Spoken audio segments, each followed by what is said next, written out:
Hello, नमस्कार, आदाब और सत श्री अकाल। कैसे हो लवलीस? ये तो आप कमेंट में बता ही दीजिए। और ईद की मुबारकबाद। तो चलिए स्टोरी पर आते हैं। पिछले एपिसोड में हमने देखा कि गोली लगने के बाद अपूर्वा को हॉस्पिटल लाया जाता है, जहां डॉक्टर ब्लड लॉस की बात करते हैं। वहीं खून की खोजबीन शुरू हो जाती है, लेकिन ब्लड बहुत रेयर होने की वजह से नहीं मिल रहा था। आखिरकार स्नेहा को इसका पता चलता है और वो ब्लड देने के लिए तैयार हो जाती है। सबकी निगाहें स्नेहा पर टिक गई थी। डॉक्टर प्लीज देर मत कीजिए, मेरा ब्लड ग्रुप्स अपूर्वा से मैच कर रहा है, ले चलिए हमें। इसके साथ ही अपूर्वा के पापा की तरफ देखते हुए डॉक्टर उनसे परमिशन की मांग करते हैं।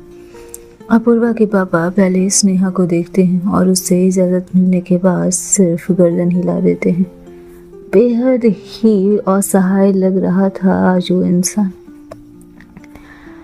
आरुष उसे देखकर मुस्कुरा देता है और उसके पीछे पीछे चला जाता है। आखिरकार स्नेहा का ब्लड टेस्ट हो चुका था और डॉक्टर उसे ब्लड देने की परमिशन दे देते हैं। स्नेहा की बॉडी से ब्लड निकाल लिया गया था, जिसके बाद वो थोड़ी देर बिस्तर पर लेटी रही। आरुष हल्के मजाक में उसके पास आकर कहता है, अब तो तेरा खून भी इसकी रगों में दौड़ेगा। एक तो ये खुद चंडाल है, उस पे से तू, क्या कहने क्या कॉम्बिनेशन होगा। उस पे से तू तो इमोशनल भी है, कहीं ये और ज़्यादा इमोशनल हो गई तो मेरी बहन को मैं कैसे संभालूंगा। स्नेहा ने हल्की सी मुस्कान दी, लेकिन आंखों में दर्द साफ झलक रहा था। एक भाई था जो अभी भी अपने आप को संभालने की कोशिश कर रहा था। बेहद छोटा था वो उससे, लेकिन उसके पास समझ थी। अपनी बहन को लेकर अस्पताल पहुंचा था वो। महसूस कर रहा था कि अपनी बहन को बचाने के लिए जितनी भी कोशिशें की गई थी, वो सब अब तक नाकाम साबित हुई थी। डॉक्टर बार बार आकर वही कह रहे थे, हमारी पूरी कोशिश है, लेकिन हालत गंभीर बनी हुई।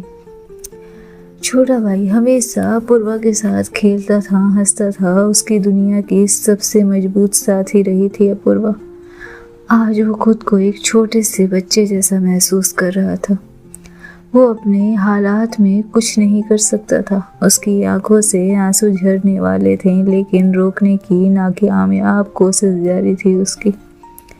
वो जिस बहन को खुश और सुरक्षित देखना आया था, आज वो उस हालत में थी कि कोई उम्मीद ही नहीं बची थी।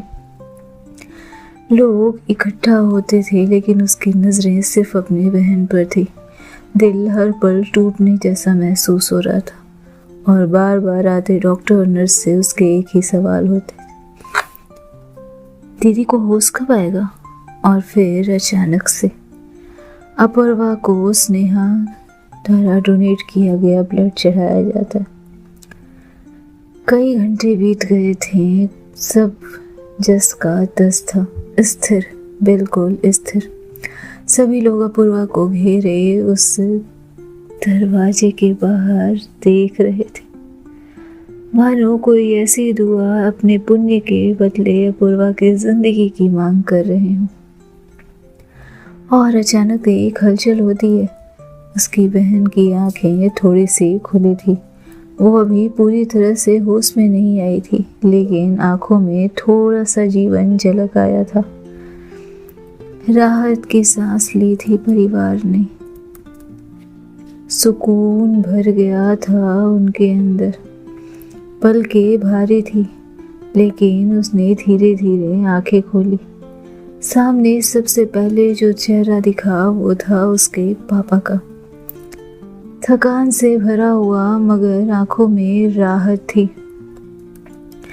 बेटी के शरीर पर लगे दर्जनों टाके, उसके चेहरे पर दर्द की लकीरें और आंखों में वो अनकहा डर। हर पल बाप के दिल में चाकू की तरह चुभ रहा था। पैसे वाले होने के बावजूद कुछ नहीं कर सकता था वो बाप। हर पल जब डॉक्टर उसकी बेटी की स्थिति के बारे में कुछ बताने आते, तो उनका एक ही सवाल होता, डॉक्टर वो ठीक हो जाएगी ना। लेकिन डॉक्टर के चेहरे पर कोई संतोषजनक जवाब नहीं था और ये असहाय महसूस करना मानो उनकी सबसे बड़ी कमजोरी थी। परी की तरह रखा था, वॉरियर की तरह बनाया था। उनकी बेटी जो कभी उनकी बाहों में खेलती थी आज उस बेड पर पड़ी थी, न बोल पा रही थी, न कुछ समझ आ रहा था उन्हें।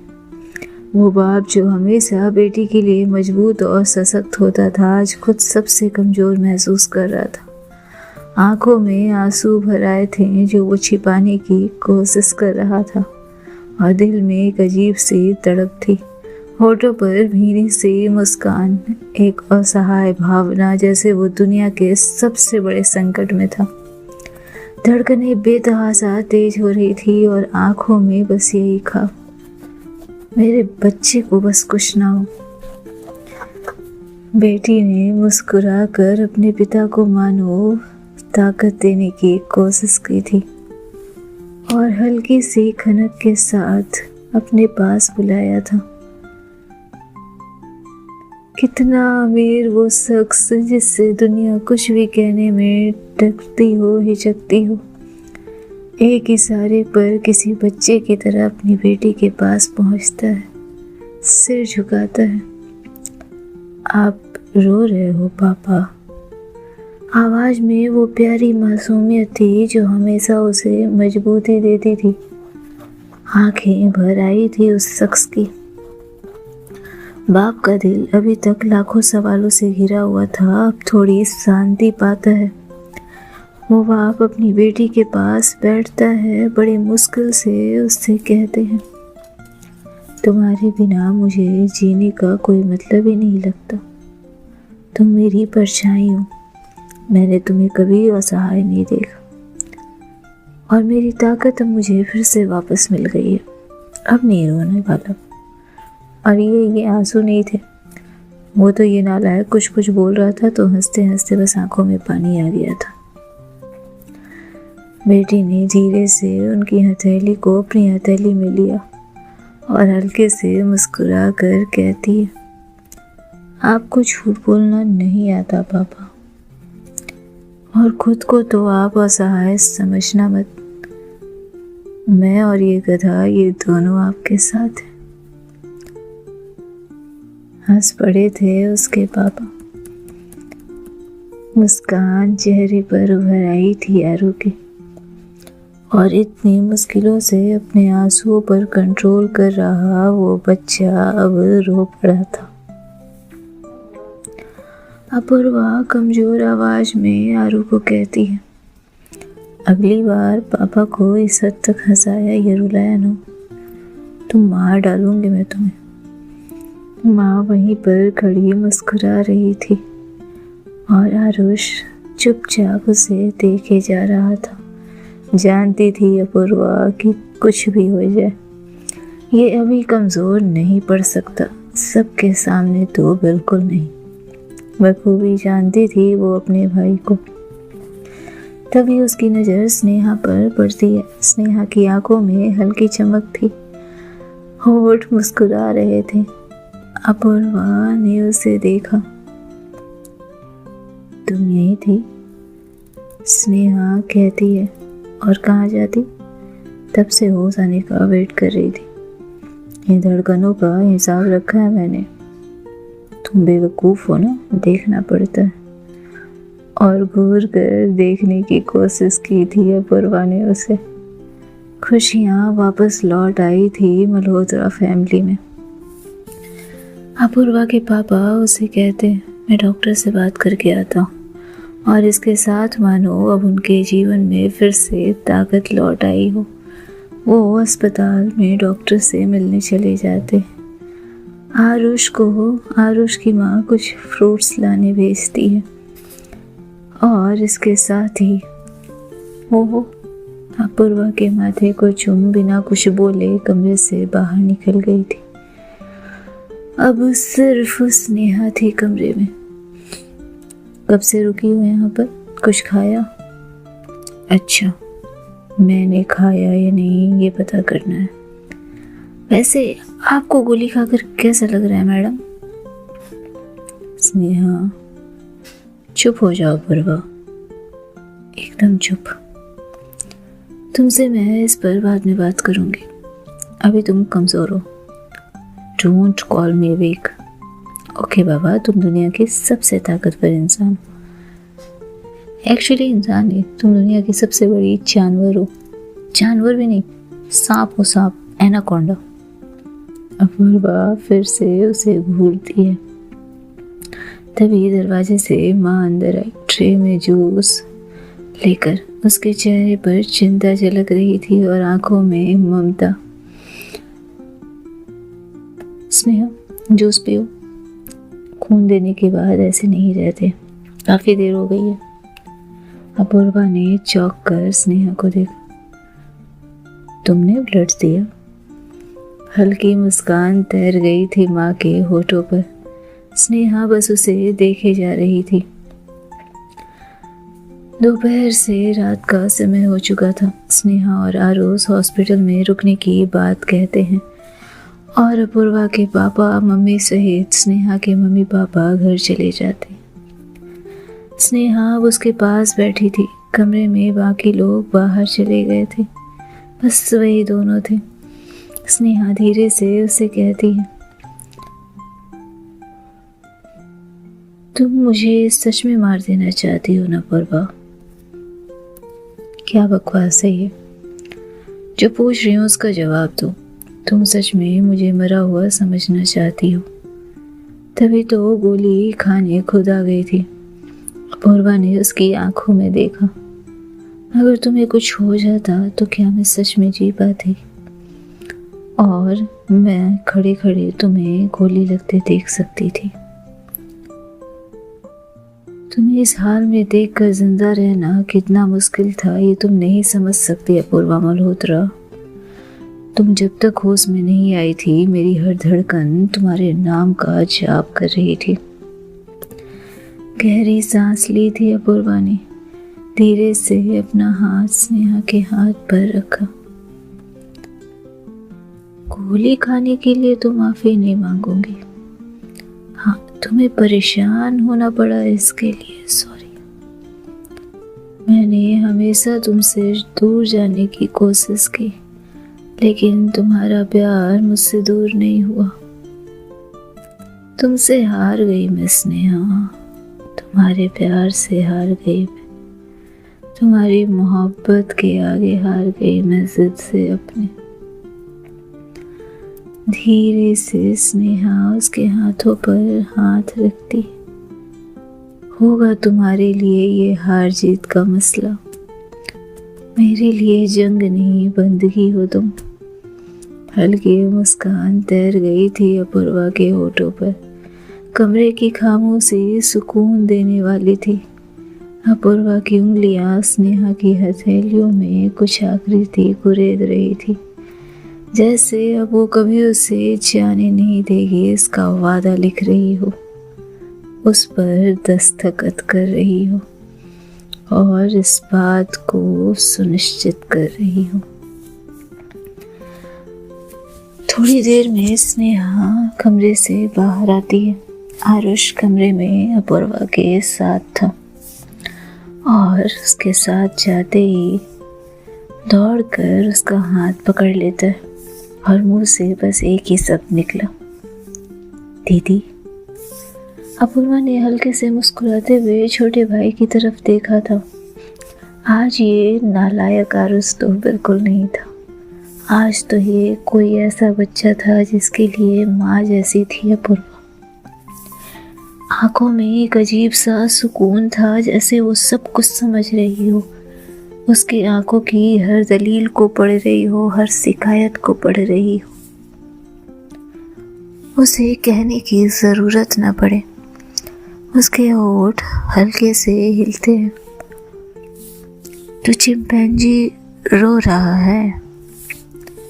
बहन को देखकर सिर्फ आंसू बहाता है बेधड़क, जैसे अब कोई जज करने वाला ना हो।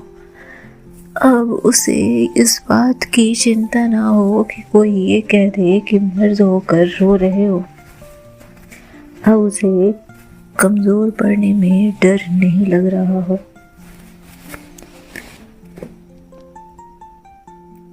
तुम ठीक हो ना? मुझे डर लग रहा था। तुम हमें छोड़कर मत जाना कभी। सही कह रहा हूँ दीदी, अकेले नहीं संभाल पाऊंगा, रह भी नहीं पाऊंगा, झगड़ा कैसे करूंगा। आंसू आ गए थे अपूर्वा की आंखों में। मैं कुछ नहीं कर पाया ना? अरे किसने कहा? मैंने सुना तुमने अविनाश को बहुत मारा। वैसे ही मारपीट करना तो गलत बात है, लेकिन आज सही किया। क्या तुम सच में ठीक हो? हाँ बाबा, मैं ठीक हूँ। और अभी तो घर जाना है, उसके बाद फिर से तेरा ये रोंदू शक्ल मेरे को दिखेगा नहीं, तो उत्पात करेगा। मजाक नहीं दीदी, मैं कमज़ोर हूँ, तुम्हारे बिना मैं कमज़ोर हूँ। बहन उसकी बहुत खुशकिस्मत थी।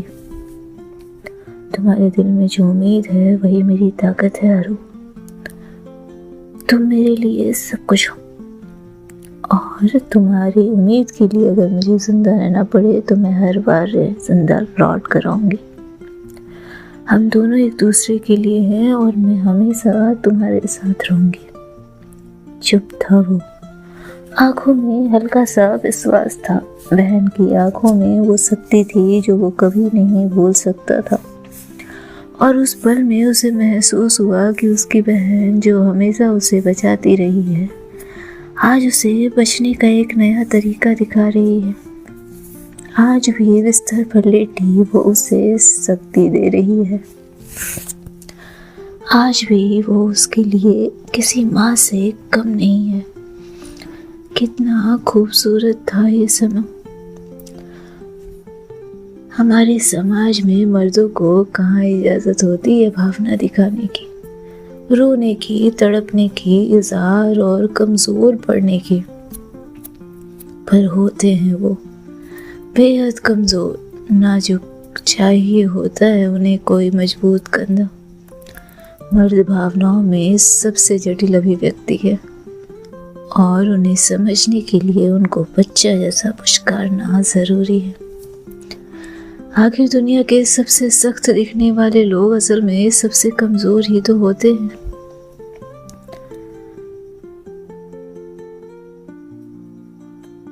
हॉस्पिटल से धीरे धीरे मानो चिंता समाप्त हो रही थी। उस कमरे में सुकून बढ़ गया था, और ऐसे ही दिन बीत रहे थे। 5 दिन गुजर गए थे। अपूर्वा को अब तक डिस्चार्ज नहीं किया गया था, लेकिन उसकी हालत में सुधार होने लगा था, और अब उसे डिस्चार्ज करने का समय आ गया था। हॉस्पिटल से उसके पापा उसे लेने जाते हैं, साथ में अपूर्वा और आरुष भी थे। अपूर्वा को उठाकर कार तक लाया जाता है, जहाँ पापा और आरुष उसे कार में बिठाते हैं। उसके साथ स्नेहा बैठी थी। आरुष अपने पापा से कहता है, मैं घर जाता हूँ, आप दीदी को लेकर आइए। और इसके साथ ही वो घर चला जाता है। धीरे धीरे कार मल्होत्रा विला के गेट के करीब पहुँच रही थी। स्नेहा और उसके पापा ने अपूर्वा को सहारा दे रखा था। अपूर्वा अभी तक पूरी तरह ठीक नहीं थी, लेकिन घर लौटने की खुशी आंखों में साफ झलक रही थी। दरवाजे पर खड़ी माँ ने आरती की थाली हाथ में पकड़ रखी थी, आंखों में आंसू और चेहरे पर हल्की संतुष्ट मुस्कान। जैसे ही अपूर्वा ने घर के दरवाजे पर कदम रखा, माँ ने उसका माथा चूम लिया और आरती उतारी। अब कभी बिना बताए और ऐसे तो तू घर से नहीं जाएगी, इतना कहकर उसकी आरती उतारती है माँ। उसी वक्त आरुष अपनी शरारती मुस्कान के साथ कहता है, दीदी के 2 सबसे चाहने वाले उनके साथ खड़े हैं। अपूर्वा के पापा ने हल्के से भुए चढ़ाकर आरुष की तरफ देखा।